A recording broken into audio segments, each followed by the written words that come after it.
Feast TV is brought to you with the support from Missouri Wines, IKEA, Caldy's Coffee, Old Time Produce, and the Raphael Hotel. Come along for the ride as we explore the food truck industry.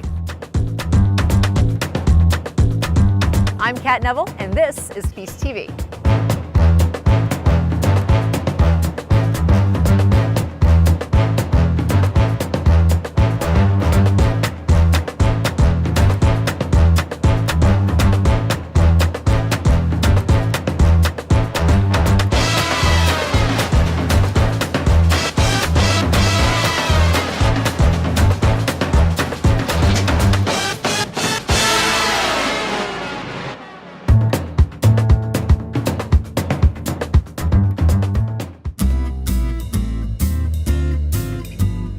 The food truck industry has expanded and evolved so much since it really debuted about 5 or 10 years ago. And today we're going to be exploring all the different ways that people make their food mobile in the state of Missouri. And I'm actually standing on the street in Kansas City with Chris, who is of Pie Hole. So you sell meat pies. We do. We've been rocking this thing on the streets of Kansas City for a couple years.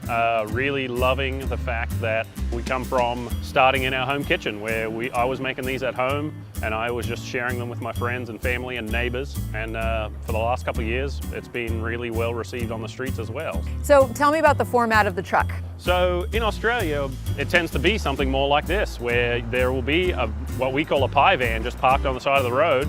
It's more like a pickup truck than it is a proper food truck, because at the end of the day, you're not going to be preparing the pies in the truck because they take 30 to 45 minutes to cook, depending on the size and what's in them. They're fairly hefty, you know. So we did a little bit of research and came across this beauty on eBay, and with a bit of TLC, came up looking beaut.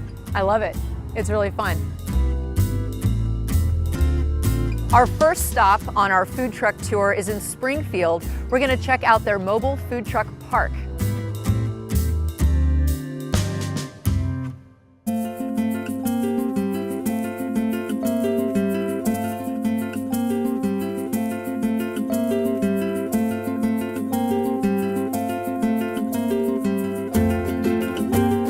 Today I have simple cheese, pepperoni, and sausage. Which one would you like? Sausage. Great choice. My mom would make me this spaghetti and meatballs recipe. It just really would warm my heart. And by the time I was age 15, I kept bugging her. I said, Mom, can you make this recipe for me? And she said, here, you do it. Of course, the first 1,000 times it didn't turn out okay. But after a while, I started to get the hang of it, and I knew probably about age 18 I was going to bring it to the general public somehow. So try this. The sauce is patterned after a 50-year-old family recipe that my mother handed down to me. The truck actually launched 6 years ago up in Kansas City, and then I came down here to become a founding member of the SGF Mobile Food Park about 3 years ago. I really enjoy meeting all kinds of different people, and that's what's really unique about it. So when you pull in the parking lot, you're gonna see me waving out the window, and you can see the stars in their eyes. They're like, wow, food trucks everywhere. And there's something for everybody. You can get a pasty or a taco or a pizza. You can get anything you want. Bye, guys. You're going to show me how you make one of these pizzas? We're gonna make a pizza today. All right, I'm excited. Okay. Mine is a sourdough recipe. The dough is actually made with extra virgin olive oil. It's so good for you. Get it into a nice round shape. Okay. So you're making it so that you don't have any holes in the surface. That's right. Okay, now we're gonna turn this heater on. Okay. Oh, cool.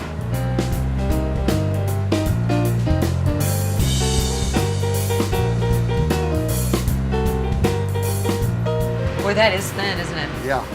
Now this is the spicy sweet sauce that's made with Marsala red wine, fresh garlic, oregano, and 10 other ingredients.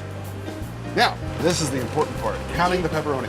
93 pepperonis on this pizza, and I count them each and every time. Of course, today I'll probably lose count, you know? And the key is to make sure every bite has a slice of pepperoni on it. So you have edge-to-edge pepperoni on this pizza. That's exactly right, that's right. No wonder it's so popular. Each pizza gets a whole pound of cheese. Because this is America. That's right. We love cheese. I love cheese. The key is to spread it out to the edge. Perfect.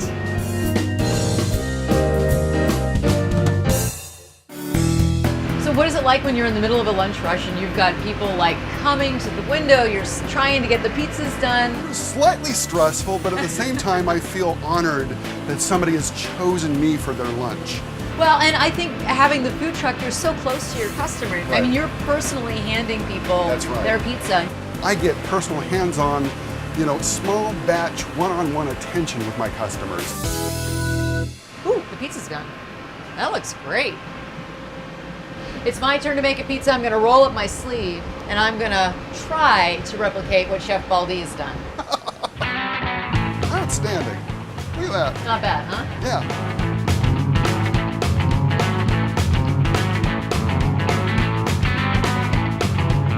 Here comes the fun part. This is where you get to play with sauce. Nice. See, isn't that fun? Just like finger painting. This is not science, it's art. All right, I have my finger-painted pizza ready to go. Now let's do 93 pepperonis. Look at that! What do you think? Congratulations! Thank 93! you.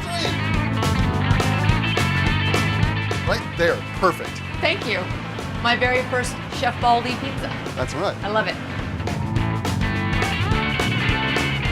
Oh, hi! I got your whole pizza right here. Check this out. Look at that. Isn't that beautiful? It's wonderful. Thank you for coming. Thank you. Thank you so much.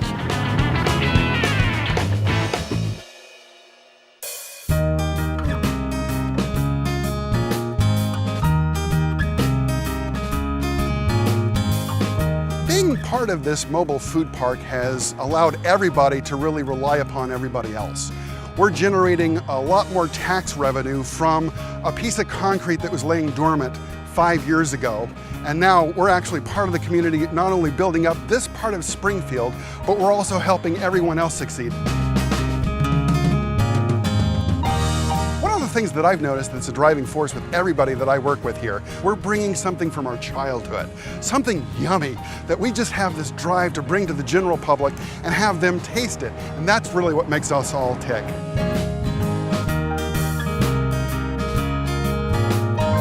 The concept of creating a scene of London and something unique and different is something we were really interested in doing.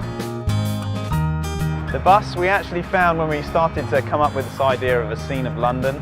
We looked online and I actually found the bus in California. It's converted into our seating area so they can sit up on the top deck or the bottom deck. It's air conditioned or heated and it's got seats and English music playing as well. The English pasty is in a handheld pot pie.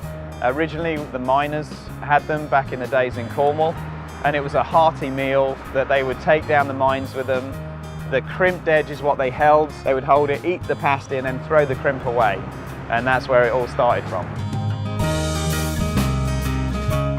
Food trucks are a growing business now. You look at them on all the coasts and in the big cities, it's a huge phenomenon. In Springfield, it's not happened just yet, and it's definitely starting to get there. So we're on the cusp of a little wave, and that's where we wanted to be.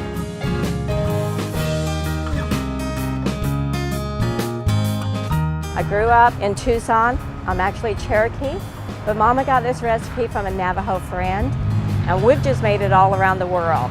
And it's something that we enjoy doing and sharing now with Missouri. Fry bread's about this thick. You build everything on top of it like a pizza, but they taste like tacos. I'm in the food truck park because this is licensed by the city of Springfield. We've got water, we've got trash, we've got electricity. It just makes it a lot easier. What's really unique about this location is you can get in your car with 3 other friends when you're super hungry, and there's something for everybody. You can get tacos, you can get pizza, you can get a pasty. I mean, we're really rich in culinary expertise. We're all entrepreneurs driven to feed the general public, and we're all just striving to make it.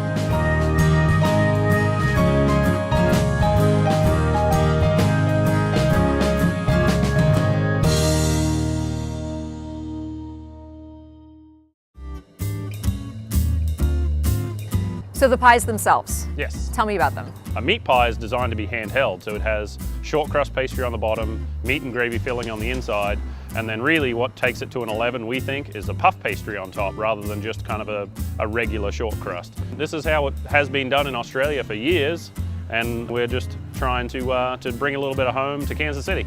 Awesome. And our next stop on our food truck tour is in St. Louis at Guerrilla Street Food, where they serve Filipino eats. They went from food truck to brick and mortar. Check it out.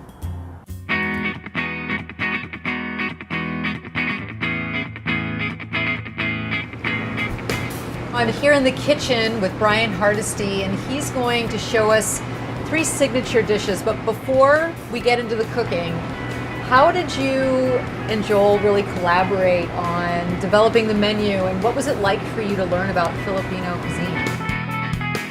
It was probably the best thing that's ever happened to me, honestly. Joel and I would talk about Filipino food here and there, but really it was more of a conversation about starting a food truck, like let's start our own business, let's do this.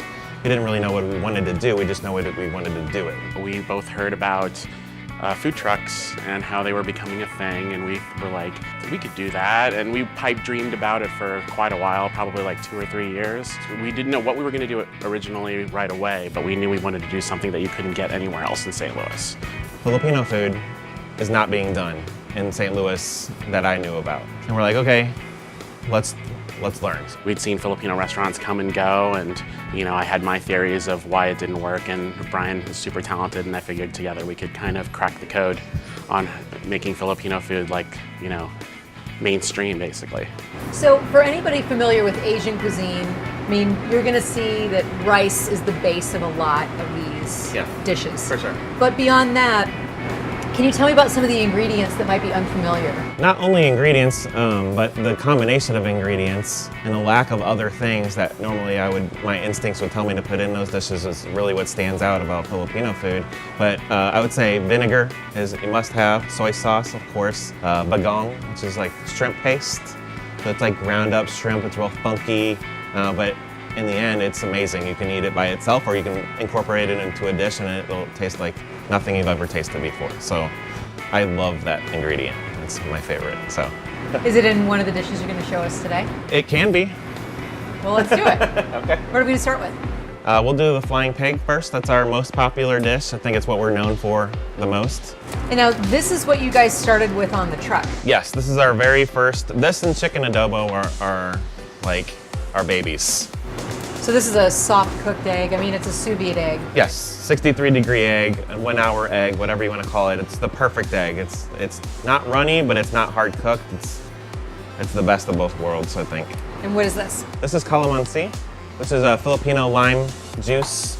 You use this mixed with a little honey. This is hoisin, which is a sweet potato-based sauce, but people describe it as like an Asian barbecue sauce. And then you put some sriracha on for some Sriracha, right. fried garlic? Fried garlic, black sesame seeds, and then scallions. And that's the flying pig. This is the dish that started it all. Right, absolutely. Love it. When we launched the truck, we always knew that we wanted to do a restaurant. The restaurant allowing us to do more things than we could do on the truck. You have a really small space, so you have to, if you want to do it right and you want to be good, you have to keep the menu kind of small and focused. But once we had the brick and mortar, we knew we had the freedom to do all of the things that we dreamed about doing. All right, what's next? Next, the belly of the beast. If you say so. Yeah. You're the boss. So we take pork belly and we braise it also overnight. It's rubbed in chilies and black pepper and braised in vinegar. And then we'll press that when it's cooling, so it's nice and solid. Then we'll portion that, and then we sear that on the flat top. While that cooks, we'll make the rice. This is a paprika sour cream, basically, and coconut milk. Oh, wow. And not a small amount of it. No. Nice. So how did you develop this dish? Okay, so there's a dish in the Philippines called lechon kawali, which is like crispy pork belly.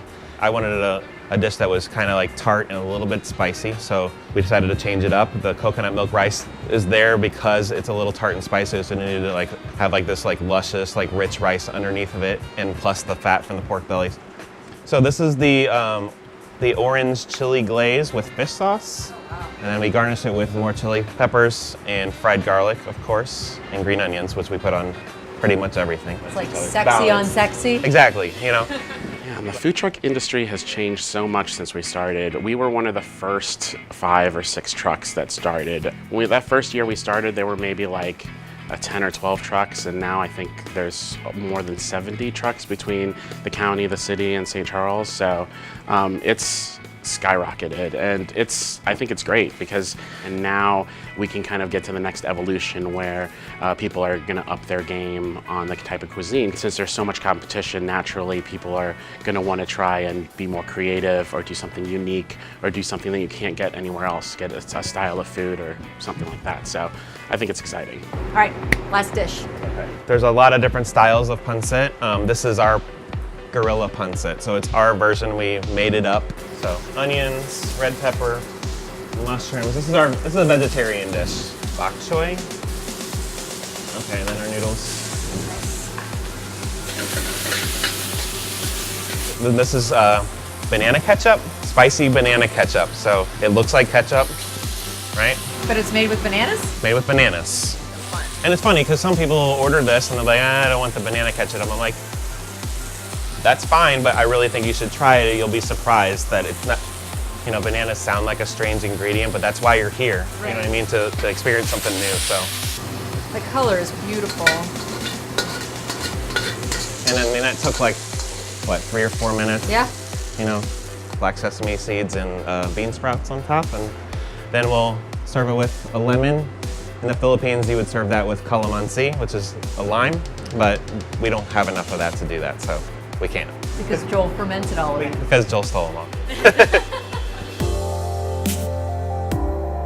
It worked out really great for us. We feel really lucky. It seemed impossible for us to open up a restaurant from the beginning because it just seemed like a colossal amount of money. But a food truck was something that we could kind of piece together. We could scrap together and build our audience that way. We made our name on the truck because we were a truck, because we were doing Filipino food.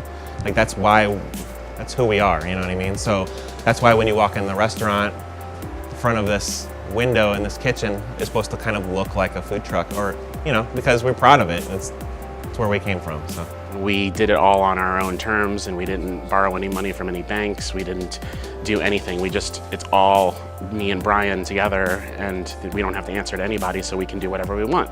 And so far that's worked out for us, so we are very, very lucky, and we're super grateful.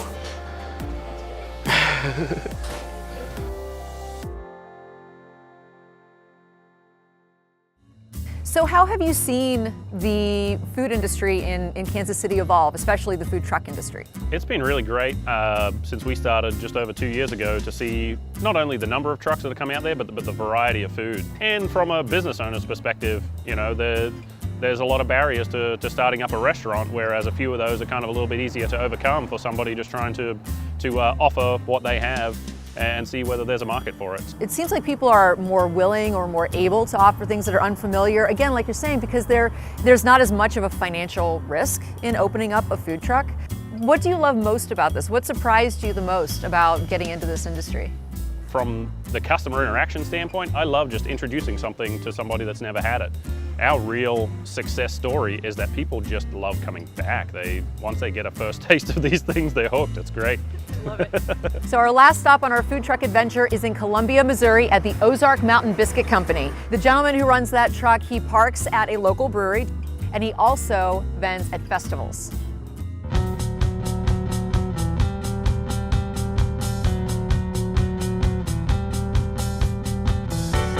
Let's step inside the truck and meet chef owner Brian Manus right now. So how did you develop the menu? I thought about when I was a child eating at my grandmother's house, and it was always like a big spread of Southern food. And I thought, how can I incorporate that into a food truck, utilizing those Southern foods? So how about the biscuit recipe? Is that yours? Is that your grandma's? The biscuit recipe, it was inspired by an old recipe that I got from my great-grandmother, Jetty. As making the biscuit the vehicle for all our sandwiches, we tweaked it a little bit. We had to get it to a certain point where it needed to have a little bit of a less flaky quality. We wanted to have that layered aspect to it, but it had to be able to hold up in your hand when you're eating it like a sandwich. All right, let's go. Okay, great. So first things first here, we're the fried chicken. I've got some buttermilk marinated chicken breast These are boneless, skinless breast. I think Mark said that it was as big as a coffee cup. Yeah, as big as, that's a good way to put it. So let's take this chicken that's marinated in the buttermilk in egg wash. We're gonna give it a nice little batter here in the flour mixture. I'm gonna go ahead and crack an egg here on this flat top. Grab a biscuit out of here. We keep the biscuits wrapped in containers in an electric hot box so they stay moist but also warm throughout the day when we're doing service. So on this fried chicken sandwich, we have a biscuit cut in half. We're also going to start with our collard greens on the base of the biscuit here. Those greens are simmered down over about an hour. This chicken breast out of the fryer. This chicken's got a nice crispy crust on it now. Marinating that chicken in that buttermilk and egg overnight, it makes it really moist and juicy. So you get a nice crispy outside and a really tender, juicy inside on that chicken breast. And then we've got our sausage sawmill gravy here. So it'll just go right on top of that. And we top that off with the biscuit. So that's a fried chicken sandwich. Beautiful. I'm curious why you chose a food truck as opposed to a restaurant. In terms of the true food truck versus brick and mortar, I was running kitchens and being a chef in restaurants. Doing that for a long time, I realized I wanted to open my own thing. I'd been around some food truck culture areas, and that was something that was lacking in the mid-Missouri area. So I thought, one, that's a way to bring that kind of new dining experience to the people here in Columbia, but also there's a little bit of advantages to having a mobile food business, obviously. You can go to where the people are. I thought about those things as well as the financial aspect. Although opening a new food truck is not a cheap endeavor, it can be a little bit less expensive than a brick and mortar restaurant. When you were at the Roots Blues and Barbecue, tell me how you decided what you were going to serve and what that was like for you to be in the middle of, it's a huge music festival. One of the great things about why we opened a food truck, because I knew I'd go to different kinds of audiences, big music festival events or other kinds of large gatherings of people. So you go to where the clientele is and the hungry people are. And it's been great for us because we travel all over the country, not just here locally. And the menu is kind of basically the same as we do here on the truck. A few tweaks here and there, but basically it's made for speed of service. So some of our more complicated dishes we do on the truck, we don't really do at the festivals, just because we got to put that food out there so fast, So you're bringing the food of the Ozarks to everyone. Yeah, and it's really amazing the kind of reception we're getting. It's really fun to see people come to us 3 or 4 times in a week and be like, "You're all I'm eating here," and I love this food, and like what are greens? I love them. It's great to be able to share that with folks all over the country. That's great. So this next sandwich we're going to do is the Hockey Hillbilly. The name is kind of just a play on it's a sophisticated hillbilly sandwich. So that's kind of the joke. It makes sense to me. Yeah. So I've got these green tomatoes, which are local sourced tomatoes, so they're definitely a seasonal dish. They are marinated in a buttermilk and egg mixture just like that chicken was. So we're just going to get those, press them down into some cornmeal really nice. So I'm going to put these green tomatoes in the fryer basket here. Just get them nice and toasty. When I first was conceptualizing this menu, before I designed the truck, I just drew it out on a piece of paper and laid out my line and thought, if I want to build this sandwich, how am I going to do that? Right. And got it pretty much right. There's a couple things now I'd change, but in general, it's a pretty good system we have developed here. So we got these tomatoes frying up over here, nice and golden. We'll let them drain out for a minute. Grab another biscuit here. That biscuit is gorgeous. It's amazing how simple a biscuit is, but just how complex the flavor is. Oh yeah, for sure. So we've got our pimento cheese spread. We'll do a little bit of that on both sides of the biscuit here. Of course you are. Yeah. This is what I had for lunch, and it's delicious. So we got some fresh arugula there. Find nice locally grown arugula. It's great. Got those tomatoes fried up really nice and crispy. I love how you're keeping me on task. Yeah. All right, and the last element here, crispy bacon. Put that all together. Brian, this is gorgeous Southern food served up on a biscuit right here in Columbia, Missouri. What does it mean for you to have partnerships with folks like the guys at Logboat Brewery, where you're there at least twice a week? So is that an important thing for you to set up, where you know that you're going to on Thursdays and Saturdays, right? You're going to be there at the brewery. What does that mean for you? That consistency is great for me as a food truck, because one of the advantages of having a food truck obviously is the mobility, but that's also a huge disadvantage is despite the social media presence we have and promoting where we're going to be, folks are always saying, I don't know where to find you. So having that consistency of being at Logwood or other locations on certain set days really is beneficial for us. We followed the Ozark Mountain Biscuit Company here to Logboat Brewing to find out how this brewery is incorporating food trucks into its daily business. Come on inside. It's really cool what's happening in Columbia with the food trucks. And It is, and his food is awesome. his food's incredible. Yeah, it's really, Homemade really biscuits good. and that fried chicken and those great. potatoes. You get those potatoes on the side and just, oh, yeah, I think that's what I'm gonna have for dinner. We started in my garage. We're literally a garage company. Myself and Andrew Sharp and Judson Ball were playing music in a band and making beer at the same time. And a very long story short, the beer was way better than the music, and we saw a need in this town for more locally made beer. That was back in 2009, and we finally were able to open the doors in 2014. So from idea to actually opening the doors was a crazy journey that led us down a lot of paths, but ultimately we finally did it, and we're happy to be here. Celebrated our 2-year anniversary back in May, and we're still going strong. What do you want people who actually come to your physical location to kind of experience while they're here? Well, hopefully they're experiencing really great beer, and it's beer that they want to keep buying and drinking and telling their friends and family about. We hope people enjoy it. We've got a big yard for yard games, sitting out at the picnic tables, fire pits, live music, really family friendly, and a good place to come and get a bunch of different food trucks and different food options that we don't take care of. We get to focus on our expertise, which is beer, and then have the food trucks come and provide delicious food for everybody that comes. You have trucks rotating all the time. Yeah. So when did you guys decide to do that? We started off when we were writing the business plan, we thought about food. People need to eat something when they're drinking alcoholic beverages. Our expertise is making beer, not running a kitchen. We really didn't want to get into that side of it. It would have been a whole other business plan and business model for our brewery. And about that same time, a lot more of these food trucks started popping up, and a lot of them are our friends that were like, why don't you bring the food and we'll do the beer and it'll be a beautiful marriage. And luckily it's been great. Columbia has really been receptive to the food truck movement. I think we'll see more and more pop up, and it's cool because it's kind of a good mix match of our crew and their crew, and what a great way for us to share and support another local business. And it's been a really nice harmony, really. So we're excited. We hope for more food trucks and more of it.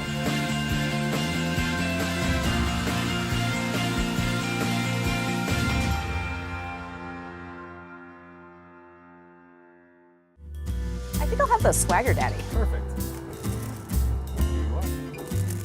Thank you. I hope you enjoyed this food truck tour as much as I did. I'm gonna dig in. See you soon.